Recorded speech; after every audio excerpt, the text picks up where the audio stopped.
오늘 말씀은 디모데전서 6장 11절에서 16절 말씀까지 보겠습니다. 오직 너 하나님의 사랑아, 이것들을 피하고 의와 경건과 믿음과 사랑과 인내와 온유를 좇으며 믿음의 선한 싸움을 싸우라. 영생을 취하라. 이를 위하여 내가 부르심을 입었고 많은 증인 앞에서 선한 증거를 증거하였도다. 만물을 상기하신 하나님 앞과 본디오 빌라도를 향하여 선한 증거로 증거하신 그리스도 예수 앞에서 내가 너를 명하노니 우리 주 예수 그리스도 나타나실 때까지 점도 없고 책망할 것도 없이 이 명령을 지키라. 기한이 이르면 하나님이 그의 나타나심을 보이시리니 하나님은 복되시고 홀로 한 분이신 능하신 자이며 만왕의 왕이시며 만주의 주시고 오직 그에게만 죽지 아니함이 있고 가까이 가지 못한 빛에 거하시고 아무 사람도 보지 못하였고 또 볼 수 없는 자신이 그에게 존귀와 영원한 능력을 돌릴지로다. 아멘. 오늘 말씀은 이제 6장 11절하고 12절 말씀을 주로 하게 되겠습니다. 그래서 6장 11절 12절 말씀을 제가 다시 한번 읽어드릴 테니까 여러분 기억해 주시기 바랍니다. 오직 너 하나님의 사랑아, 이것들을 피하고 의와 경건과 믿음과 사랑과 인내와 온유를 좇으며 믿음의 선한 싸움을 싸우라. 영생을 취하라. 이를 위하여 내가 부르심을 입었고 많은 증인 앞에서 선한 증거를 증거하였도다. 아멘. 여러분, 오늘이 무슨 날인지 아세요? 10월 31일 무슨 날이죠? 할로윈 네? 10월의 마지막 날? 네, 오늘은 504년 전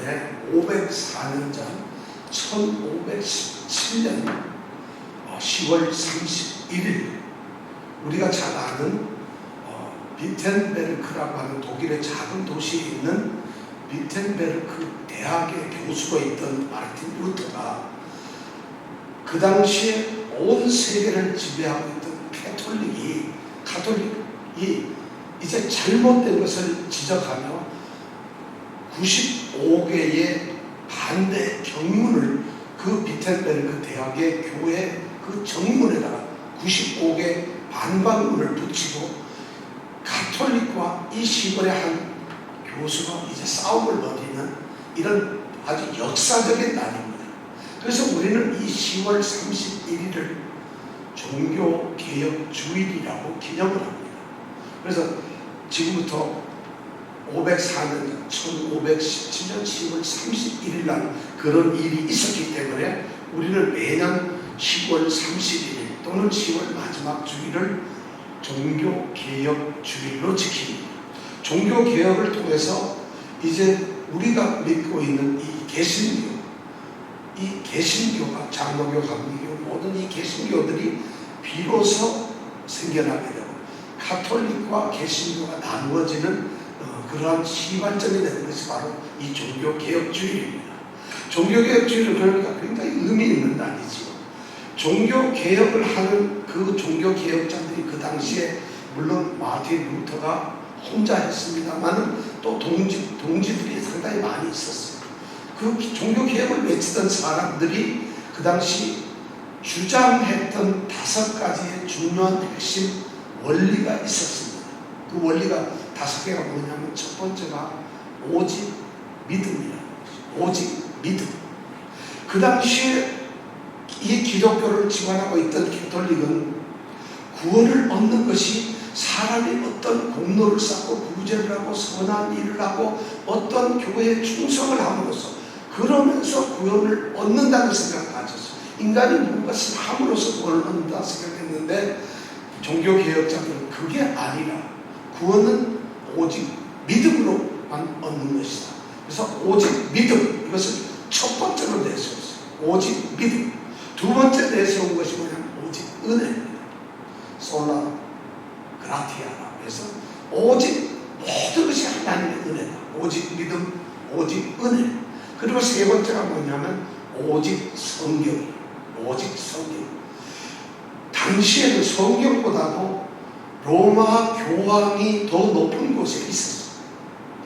성경에 예를 들어서 어떤 말씀이 있는데 우리는 그 말씀을 최고의 권위로 알고 순종을 하면 되는 것인데, 그 당시 가톨릭은 그러지 않았어요. 이 말씀을, 이 성경에 있는 성경 하나님의 말씀을 로마 교황이 어떻게 해석을 하느냐에 따라서 하나님의 뜻과는 다른 것을 이야기하게 되면 그것이 더 권위를 갖고 그것을 지켜야 하는 이런 시대였다는 것이죠. 그래서 종교개혁자들은 이 세상에서 하나님의 말씀보다 우선하는 것은 없다. 그래서 오직 성경. 첫 번째가 뭐라고요? 오직. 두 번째는 오직 은혜. 세 번째가 오직 성경. 그 다음에 네 번째가 오직 그리스도. 모든 구원의 통로, 우리의 소망은 그리스도. 오직 그리스도. 그리고 다섯 번째가 오직 하나님의 영광을 위해서 우리가 사는 것이다. 이 세상의 모든 것은 하나님의 영광을 위해서, 오직 하나님의 영광. 이 다섯 가지가 종교개혁자들의 핵심적인 그런 원리였어요. 그 중에서도 이제 세 가지만 얘기하라면 오직 믿음, 오직 은혜, 그리고 오직 말씀, 성경, 이것입니다. 그러니까 우리가 종교개혁을 생각하면은 항상 머릿속으로 생각할 게, 이거는 성경을 벗어나고 하나님의 은혜를 벗어나고 믿음을 벗어났던 그 당시 타락된 종교에 대항해서 이제 참된 종교를 개혁하고 올바른 교회로 돌아간다. 이 개혁이라는 말은 돌아간다는 것이거든요. 본래의 것으로. 그래서 오직 믿음, 오직 은혜, 그리고 오직 성경, 이 세 가지 3대 핵심적인 것으로 이제 종교개혁자들이 일어났습니다. 오늘이 바로 그런 종교개혁 주일입니다. 504주년이죠. 어제 이 한국에 있는 국민일보에 보면은 미션 라이프라고 하는 칼럼남이 있는데 거기에 보면 이런 기사가 나 있어요. 사회를 움직이는 큰 목회자가 보이지 않는다는 것이에요. 오늘 한국 사회를 움직이고 있는 정말 큰 위대한 어떤 그런 목회자가 없다는 것이에요. 물론 또 목회자뿐만 아니라 사회의 어떤 원로들, 사회의 어떤 지성, 이런 것이 없다는 것이죠. 그런데 특별히 우리 교회 입장에서는 정말 사회를 움직이고 교회의 표본이 될 만한 큰 어떤 목회자가 없다는 것이죠. 그 제목을 저는 이렇게 보면서 과연 그렇다고 큰 목회자도 없지만 그리고 작고 조그마한 그냥 소박한 그런 목회자는 있는가? 정말 이 사회를 움직이고 이 사회에서 빛과 소금이 되는 목회자들은 있는가? 정말 이 사회에 정말 진리를 지키는, 정말 진리대로 살아가는 온전한 성숙된 성도들은 있는가? 크리스찬들은 있는가? 이런 질문을 제가 한번 던져봤어요. 정말 이 종교개혁주의 때 한번 생각해 보세요. 정말 그런 성도들이 우리 눈에 보이나요? 그런 목회자들이 보이나요? 그런 직분자들이 보이나요? 아니 그런 교회가 있나요? 오늘 교회들이 정말 어쩌면 오늘날 이 성도들이 개혁되어야 할 그런 대상들이 아닌가요? 그들이 지금 교회를 통해서 무슨 이야기를 하고 있나요? 바울 사도는 디모데전서에서 바로 오늘 6장 11절을 읽기 직전에 3절부터 10절까지의 말씀 가운데서 바로 타락된 그 당시의 종교 모습처럼 오늘날 똑같이 그런 일이 일어나고 있는 것이라고 이미 에베소 교회를 향해서 이야기하고 있어요. 에베소 교회에는 우리 주 예수 그리스도의 말씀 아니고 경건에 관한 그런 가르침이 아닌 다른 교훈을 가르치는 자들이 있었다는 것이에요. 거짓 가르침에 사로잡힌 거짓 교사들이 에베소 교회에 있었어요. 뿐만 아니라 그들은 자신이 참된 진리를 가르치지 않고 거짓 가르침을 가르치다 보니까 스스로 교만해지고 아무것도 모르면서 투기와 분쟁만 하고 그러면서 모든 참된 일을 회방시키고 악한 생각으로 마음이 부패해지고 그리고 진리를 완전히 버려버려요. 그래서 10절에 보면 결론적으로 뭐라 얘기를 하냐면 돈을 사랑하는 자가 있다. 돈을 사랑하는 자. 그래서 돈을 사랑하기 일망하기 뿐이에요. 결국 그들은 어떤 사람이냐? 욕망에 사로잡힌 자들. 교회 안에는 거룩한 말씀이 없고 바른 교훈이 없고 경건을 이익의 수단으로 삼으려고 하는 사람들, 그런 말씀을 우리가 했죠.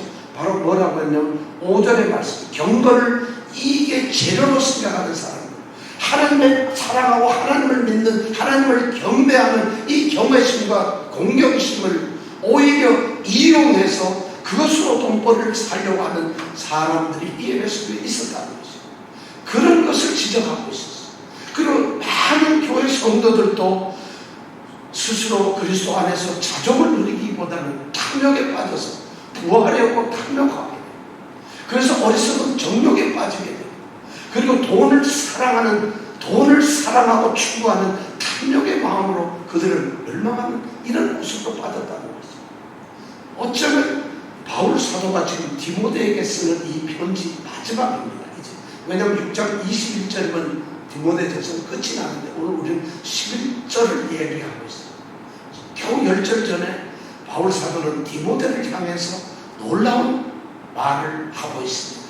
11절을 보니까 오직 너 하나님의 사람아, 디모데를 믿음 안에서 참 아들들, 믿음으로 낳은 아들, 내 아들 이렇게 부르던 이 바울 사도가 갑자기 11절에서 디모데를 향해서 너 하나님의 사람아 이렇게 부르고 있다는 것이죠.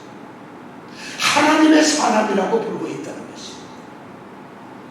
하나님의 사람, 하나님의 사람이라고 부르면서 교회 안에서 또 이 사회에서 잘못되어진 교회 안에서 타락된 거짓 가르침을 가르치는 거짓 교사들, 탐욕에 뿌리 깊게 박힌 그런 가짜들을 향해서 비교를 하면서 디모데 너는 하나님의 사람이 되어야 된다. 하나님의 사람이라고 이제 말을 하고 있다는 것입니다. 하나님의 사람. 이 말은 무슨 말일까요? 만약 하나님이 말씀하신다면 디모데야 너는 내 사람이다. 하나님이 말씀하면 그럴까요? 하나님이 우리 이정근 집사님 너는 내 사람이다. 얼마나 위대하고 얼마나 정말 고귀하고 얼마나 정말 감당할 수 없는 일입니다. 지금 디모데를 향해서 하나님의 사람이라고, 하나님의 사람. 왜 이렇게 불렀을까요? 타락한 이런 곳에서 너는 바로 그런 타락된 곳에서 하나님의 사람이 누군가를 알아야 되고 하나님의 사람이 어떤 존재인가를 깨달아야 되고 하나님의 사람이 어떻게 살아야 하는 건가를 알아야 되기 때문에 그에게 정말 엄숙하게 하나님의 사람이라고 부르고 있습니다. 하나님의 사람이라고 불리는 사람이 있었을까요? 있었습니다. 구약에 보면은 모세나 다윗이나 사무엘이나 또 엘리야 선지자, 엘리사 선지자, 그리고 또 여러 명의 이름 알 수 없는 그런 선지자들이 하나님의 사람들로 불렸어요. 바로 하나님께서 특별히 사용하시고 하나님이 선택해서 부르셨고 하나님이 세우신 하나님의 사람들을 하나님은 하나님의 사람이라고 불렀어요. 구약에서는 그렇게 했어요. 그러니까 아주 특별한 사람들이죠. 그런데 그 구약의 특별한 사람들에게 불렀던 그 하나님의 사람이라는 말을 이제 디모데에게 하고 있는 것이죠. 그런데 신약에는 이 하나님의 사람이라고 하는 호칭이 두 번 딱 쓰여지고 있어요. 오늘 읽은 우리 디모데전서 6장 11절에 오직 너 하나님의 사람아 이렇게 한번 쓰여져 있고 디모데 후서 3장에 또 그렇게 쓰여져 있어요. 3장 16절 17절에 보면 똑같이 읽었어요. 그때는 뭐냐면 성경 말씀을 이야기하면서 모든 성경은 하나님의 성령으로 감동된 것으로 의로 교육하고 책망하고 바르게 교육하고 이렇게 하기에 유익한 수단이라는 것이죠. 왜 이 성경은 하나님의 성령의 감동으로 된 것인데 교육 수단이 되는 것인데 무슨 일을 위해서 이 성경이 만들어졌느냐? 바로 하나님의 오직 하나님의 사람, 하나님의 사람으로 온전케 하며 모든 선한 일을 하게 온전케 하기 위해서 바로 이 성경이 쓰여졌다는 거죠.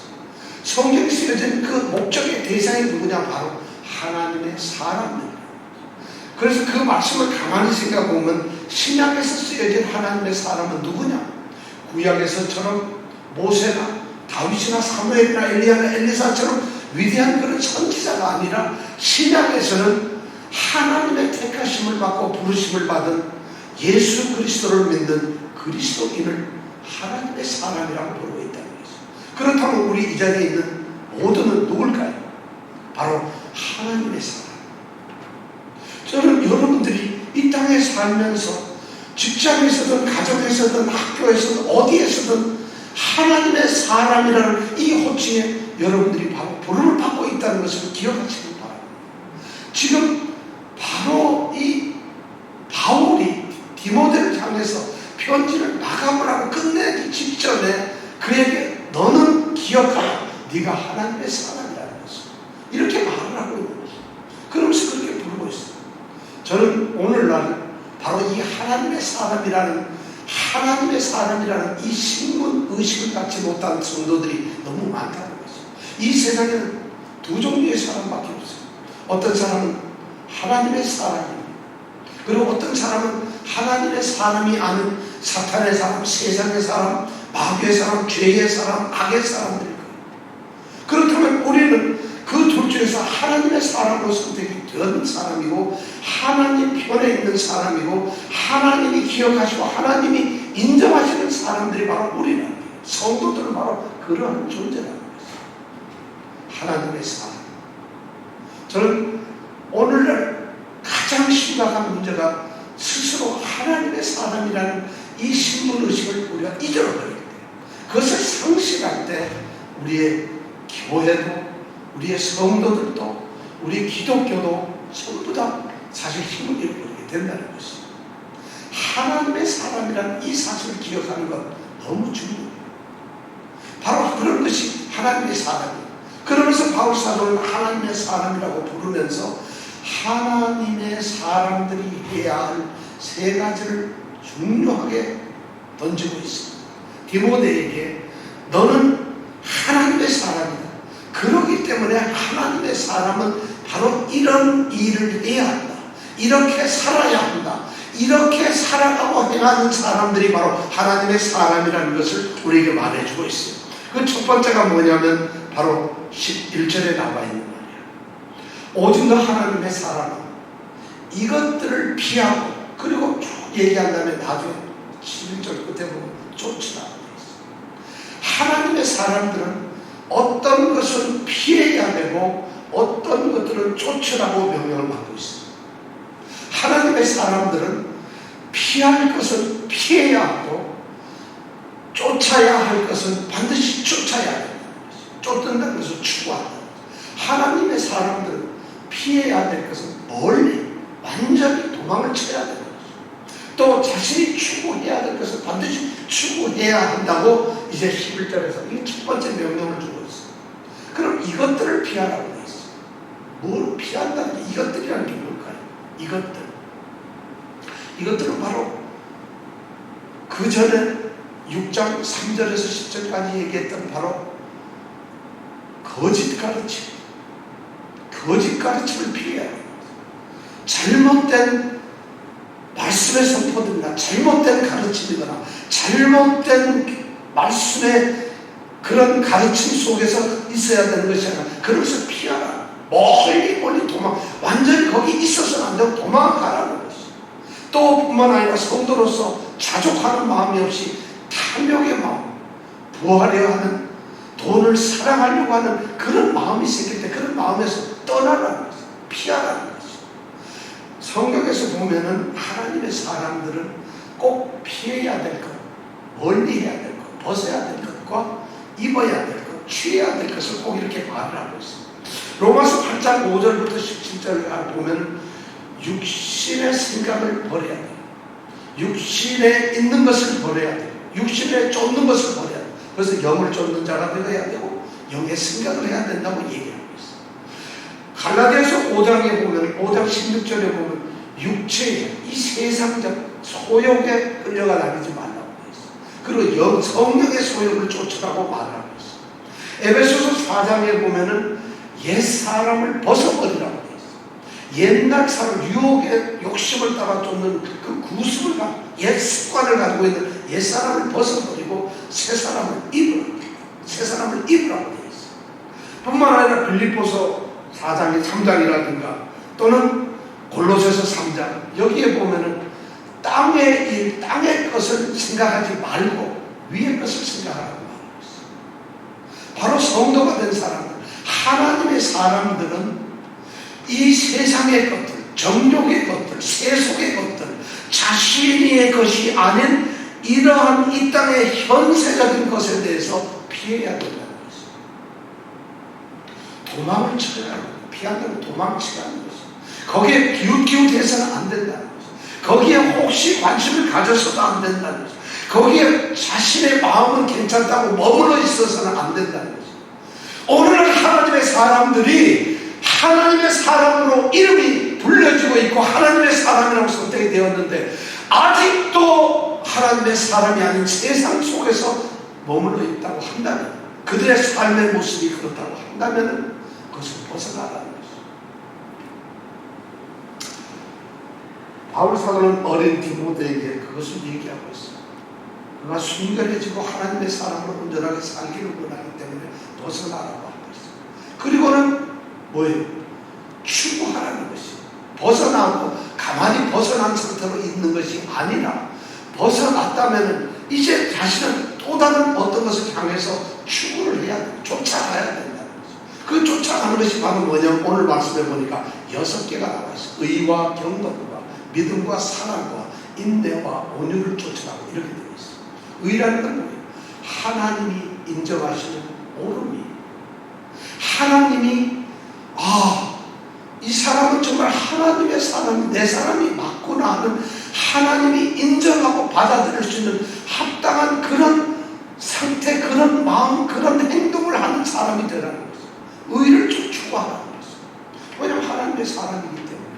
그런데 여기가 참 쉽지 않지만 정말 힘들어요. 하나님이 인정하는 사람.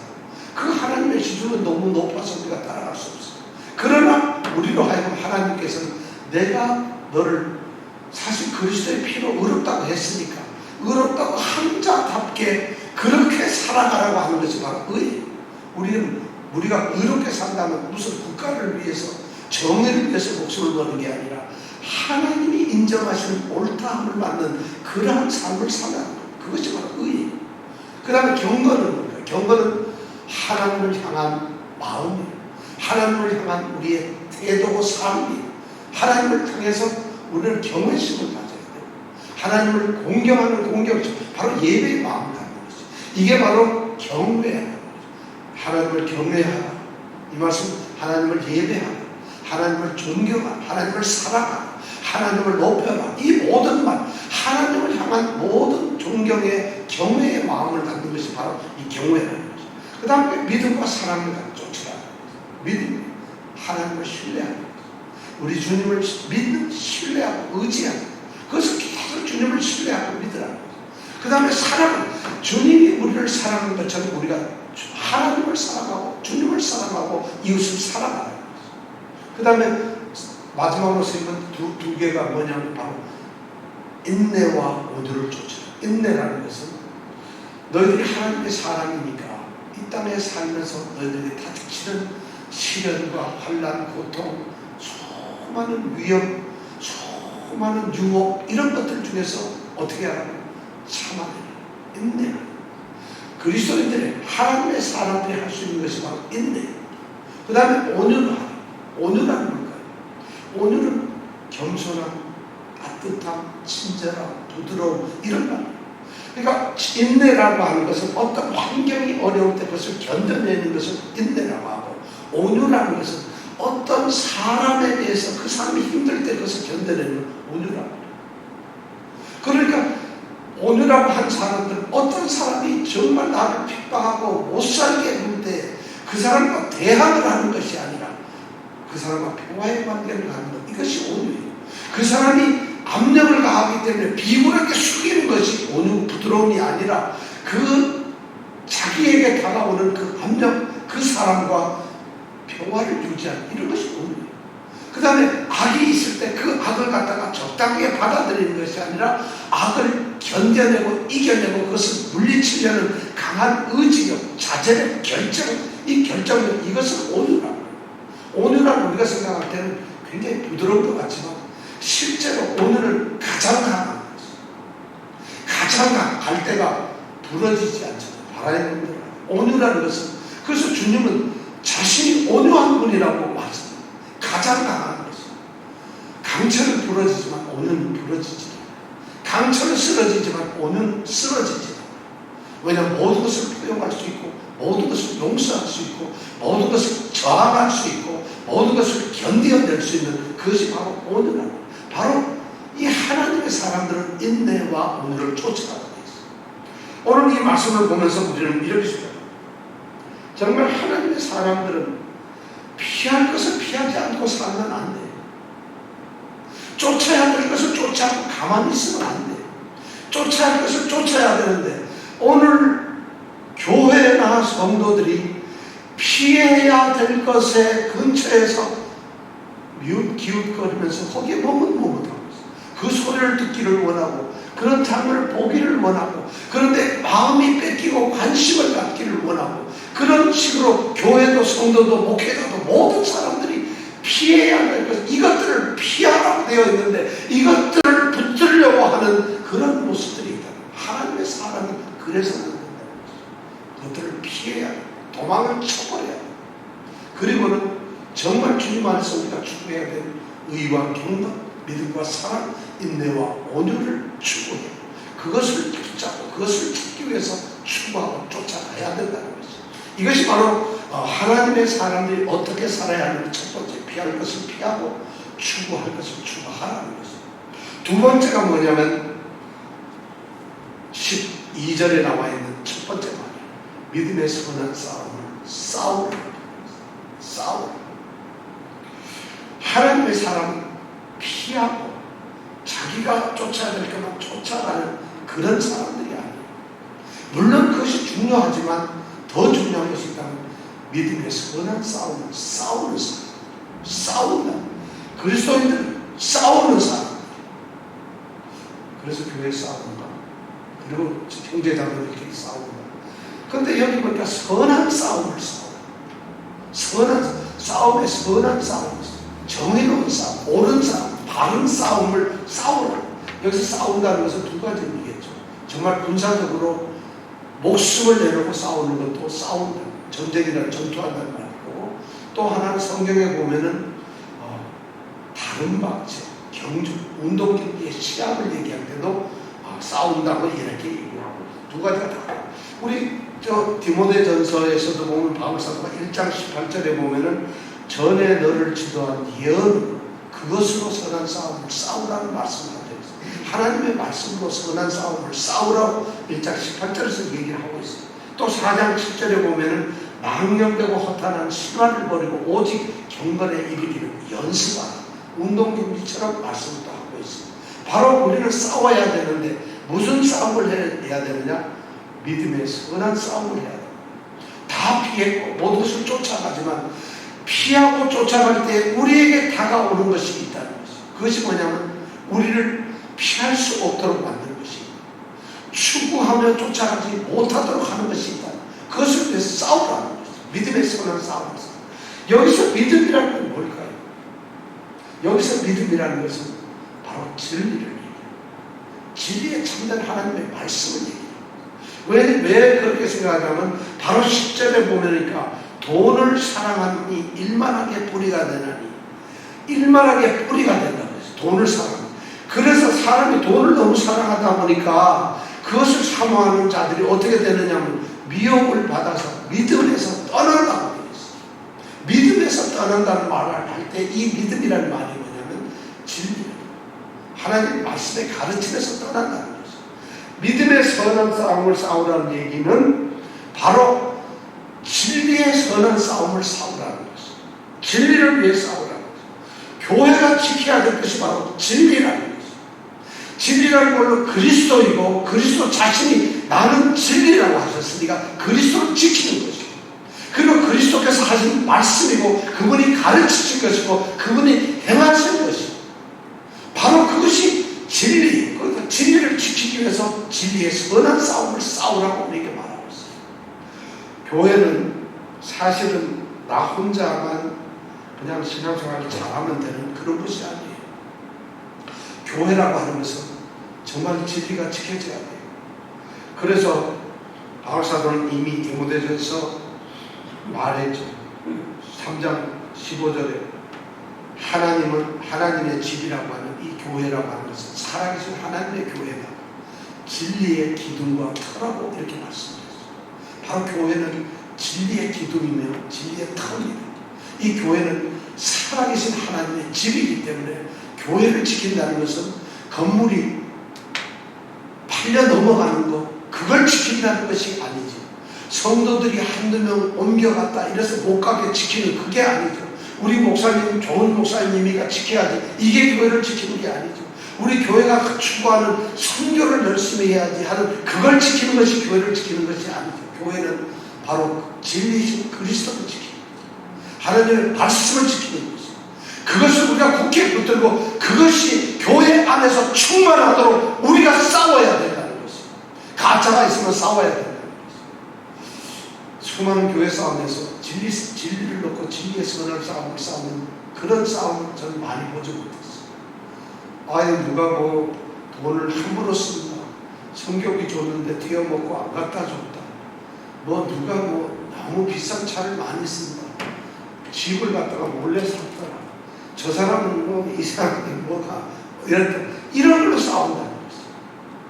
그거는 정말 믿음과 사랑 안에 있지 못하는 행동이죠. 그러나 교회는 그런 것으로 싸우고 있어요. 그것을 포용하고 용서하고 지적해서 그것을 깨닫게 하고 할 수 있는 교훈을 가르쳐야 되는 것이지만, 진리는 이건 잘못되면서 싸워야 돼요. 교회가 가짜가 교회를 흔든다면 안 되잖아요. 진리의 기둥과 터인데 어떻게 그렇게 하겠어요? 정말 이건 안 될 것이죠. 그래서 오죽하면 바울사도는 1장 4절에 보면은 거짓 이 가짜 가르침들이 교회에 막 넘쳐나면 무슨 일이 생기냐, 믿음 안에 있는 하나님의 경륜을 이루지 못한다고 얘기합니다. 믿음 안에 있는 하나님의 경륜이 뭘까요? 우리가 믿음으로써 하나님께서 우리에게 이루고자 하시는 계획이 있어요. 뭘까요? 구원이에요. 영생. 구원을 우리가 얻지 못한 가짜 가르침이에요. 그러니까 그것을 향해서 우리가 싸워야 된다는 것이죠. 또 바울사도는 얘기합니다. 4장 1절에 보면은 하나님의 성령께서 밝히 말씀하시기를 후일에 어떤 사람들이 교회에서 일어나는데, 바로 그들이 뭐냐면은 어떤 사람들이 일어나는데, 그런 사람들이 진리에서 떠나 미혹해 하는 영과 귀신의 가르침을 쫓는 자들이 나타난다. 그런 것을 가르치는 자들이 나타난다. 하나님의 교회 안에 그런 자들이, 성령께서 후일에 어떤 사람들이 진리를 떠나고 믿음에서 떠나서, 그래서 어떻게 하냐, 미혹해 하는 영과 귀신의 가르침을 가르치는 그런 일들이, 바로 교회는 그런 것을 위해서 싸워야 돼요. 정말 두 번째, 이 싸움 너무 중요합니다. 피할 것은 피하고 우리가 추구해야 될 것은 추구해야죠. 무엇보다도 중요한 것은 하나님의 몸된, 그리스도의 몸된 이 거룩한 교회, 거룩성을 지키기 위해서 우리는 진리가 교회 안에 들어오지, 진리를 가로막고 있는, 진리의 안에 거짓이 들어오는 그런 곳에 진리를 지키기 위해서 교회의 선한 싸움을 싸워야 된다. 우리 성도들도 마찬가지입니다. 하나님의 말씀을 우리가 싸워야 됩니다. 하나님의 말씀이 내 안에서 충만해지고 말씀대로 살아갈 수 있는, 말씀에 녹아진, 적화된, 그것이 말씀이 적용되는 삶을 살기 위한 것에 방해하고 거짓이 올 때 싸워야 되는 것입니다. 가짜의 가르침에 내가 넘어가지 않도록 항상 깨어서 싸워야 되는 것입니다. 진리를 위해서 믿음의 선한 싸움을 싸우라고 바울사도는 두 번째 하나님의 사람에게 명령하고 있습니다. 세 번째 말하고 있는 명령이 있습니다. 세 번째 말하는 명령은 12절에 보니까 믿음의 선한 싸움을 싸우라, 그러고 난 다음에 뭐라고 얘기하냐면 영생을 취하라. 영생을 취하라. 영생을 취하라. 놀라운 얘기예요.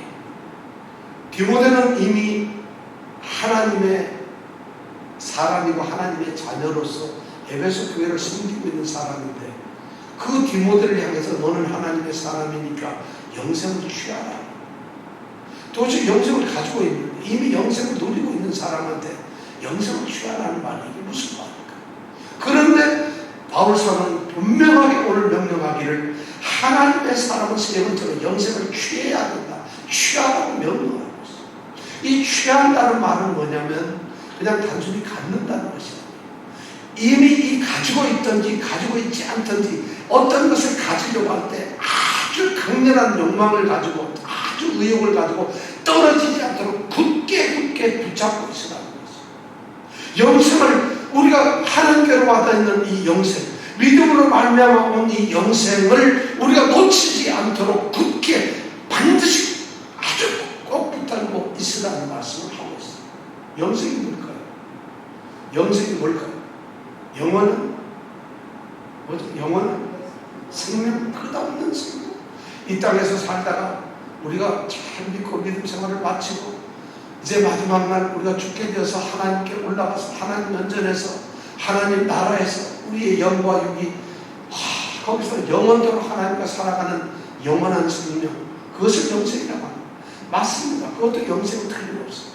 그런데 영생은 더 정확한 핵심적이고 본질적인 이야기를 요한은 그렇게 얘기를 하지 않습니다. 요한복음 17장 3절에 보면 요한은 영생이라는 것을 이렇게 규정을 하고 있어요. 요한복음 17장 3절에 뭐라고 해요? 영생은 유일하신 참 하나님과 그의 보내신 아들 그리스도 예수를 아는 것이에요. 참 하나님과 유일하신 참 하나님과 예수 그리스도를 아는 것이 영생입니다. 안다는 것이 뭘까요? 교제한다는 것이죠. 사귄다는 것이죠. 같이 교제해서 사는 것이죠. 영생의 참된 의미는 뭐냐? 하나님과 예수 그리스도와 교제의 삶을 누리고 사는 것을 영생이라고 합니다. 그게 바로 영원한 생명이라는 것이죠. 그것이 바로 우리가 영원히 살아야 될 우리 삶의 모습. 왜 믿음을 우리가 가져야 하느냐? 믿음이 뭐 때문에 갖느냐? 안 죽는 생명을 갖기 위한 것이 아니라 예수님과 하나님과 교제의 삶을 살기 위한 것이 바로 영생이다. 그래서 우리가 믿음을 갖는 구원이 뭐냐? 구원이라는 건 어디 신비한 이상한 하늘 나라 천국의 보화가 쌓인 곳에 우리가 들어가서 잘 먹고 잘 사는 것이 아니라 구원이란 하나님과 예수님과 계시는 그곳에 하나님과 예수님과 함께 살아가는 그 삶을 바로 구원이라고 합니다. 우리가 그렇게 삽니다. 그러면 구원은 이 땅에서도 우리가 구원을 누릴 수가 있는 것입니다. 내가 너희 안에, 너희가 내 안에 있습니다. 모든 것이 이루어지는 삶이에요. 바로 그것이 구원이라는 거예요. 영생이라는 거죠. 우리 하나님의 사람들은 이 땅에서 영생을 누리고 있어요. 또한 그 영생은 마지막 날, 이제 이 세상의 모든 심판이 있는 그날에 영원토록 그 영생은 이루어질 것이에요. 하나님이 계시는 하나님 나라에서 영원토록 사는 날 이루어질 거예요. 그러나 이 땅에서도 이루어집니다. 바로 바울 사도는 하나님의 사람인 디모데에게 말하는 것이 이 땅에 살면서 네가 하나님의 사람이니까 이 땅에서 하나님과 누리는 삶을 살라는 것이에요. 그것을 놓치지 말라는 것이에요. 지금까지 네가 하나님의 사람으로서 살아왔고 믿음으로써 구원을 얻었지만은 그 구원을 확실히 붙들고 만들어라. 그리고 확실히 누려라. 그리고 그것을 즐기면서 살아라. 이 말씀이 바로 영생을 취하라는 것입니다. 오늘 성도들이 그것을 못한다면은 하나님의 사람이라는 말을 들을 수가 없죠. 참 안타까운 것이죠. 오늘 교회에 그리스도와 함께 누리는 삶, 정말 하나님이 동행하는 삶, 하나님이 이끌어주시는 삶이 없다고 한다면 우리 성도들이 하나님의 사람이라는 이름으로 세상에서 살아갈 때 하나님이 그곳에 계시지 않아요. 그리스도가 말씀하시지 않아요. 하나님이 인도하시지 않아요. 하나님이 존경의 영광을 받으시는 우리로서 살지 않는다고 한다면 우리는 하나님의 사람이 아니라는 것이 바로 하나님의 사람이라고 불렀을 때 이 세 가지를 얘기하고 있어요. 결론을 말씀드리겠습니다. 여러분과 저는 이제 하나님의 사람이라고 불림을 받고 있어요. 12절의 끝에 보니까 이렇게 써 있어요. 믿음의 선한 싸움을 싸우라. 영생을 취하라.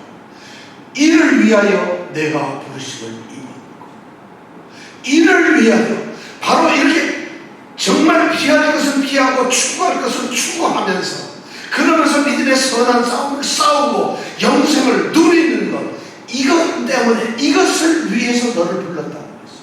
우리를 부르시고 우리가 하나님의 사람으로 부른 목적이 무엇이냐? 바로 이런 것을 위해서 불렀다는 거죠. 여러분, 우리가 왜 성도가 되었어요? 무엇 때문에 하나님은 우리를 불러서 성도로 만들었을까? 바로 하나님이 부르시는 목적이 뭐냐면 바로 이것이에요. 여러분, 악을 멀리하세요. 거짓 가르침을 멀리하세요. 그리고 정말 의와 경건, 믿음과 사랑, 인내와 온유를 추구하세요. 여러분, 진리의 선한 싸움을 싸우세요. 그리고 하나님과 누리는 정말 천국의 복된 삶을 누리는 즐거운 그런 삶을 누리세요. 이것 때문에 우리를 부르셨다는 거죠. 그러면서 그 다음 말이 계속됩니다.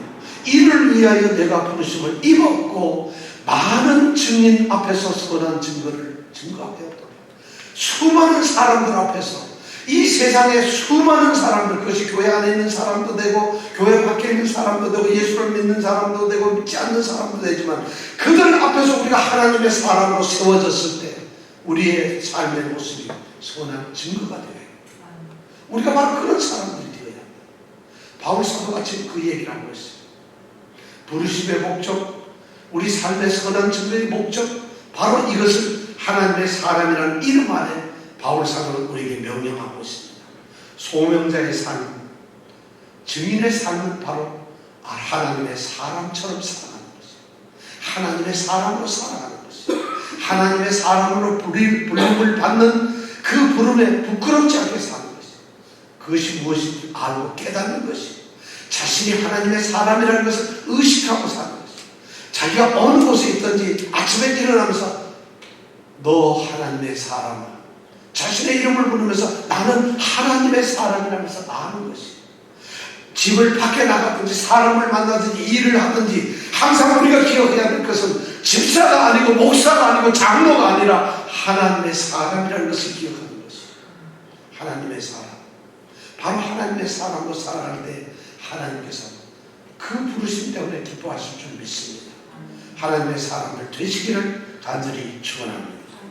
기도하겠습니다.